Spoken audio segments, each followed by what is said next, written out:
Asia কাপকে সামনে রেখে নতুন প্রস্তুতিতে এগোচ্ছে বাংলাদেশ ক্রিকেট দল। পাওয়ার হিটিং কোচ জুলিয়ান উডের পর এবার দলে যুক্ত হয়েছেন বিশেষজ্ঞ মনোবিদ ডেভিড স্কট।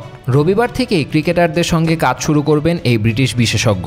এশিয়া কাপের আগে ঢাকায় হবে 18 আগস্ট পর্যন্ত অনুশীলন। এরপর সিলেটে নেদারল্যান্ডসের বিপক্ষে 3 ম্যাচে টি-20 সিরিজ খেলবে লিটন দাসের দল। সবশেষে দুবাইয়ে উড়াল দেবে টাইগাররা, আর সেখানেই মানসিক ও শারীরিক দুই শক্তির জোরেই অন্য দলগুলোকে চ্যালেঞ্জ জানাবে তানজিদ ইমনরা। এমনটাই আশা বাংলাদেশ ক্রিকেট বোর্ডের।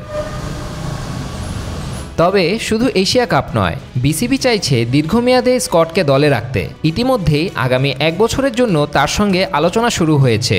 বিসিবির ক্রিকেট পরিচালনা বিভাগের প্রধান নাজমুল আবেদিন জানিয়েছেন, খেলোয়াড়দের মানসিক দৃঢ়তা বাড়াতেই নেওয়া হয়েছে এই উদ্যোগ।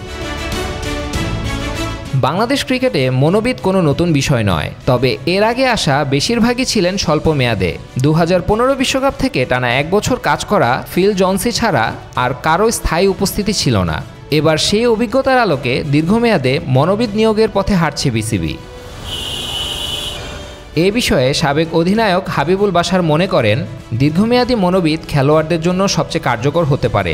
তার ভাষায়, মনোবিদ আমাকে সমস্যা থেকে বের হওয়া শেখাবেন। তারা অনেক ভালো ভালো জিনিস শিখিয়ে যান, কিন্তু যাওয়ার পর সবাই ভুলে যায়। এজন্য মনোবিদ রাখলে লম্বা সময়ের জন্যই রাখা উচিত। ব্যক্তিগত খারাপ ফর্ম কিংবা দলের সামগ্রিক বাজে সময়, এমন পরিস্থিতিতে ক্রিকেটারদের মানসিকভাবে বিপর্যস্ত হয়ে পড়া অস্বাভাবিক নয়।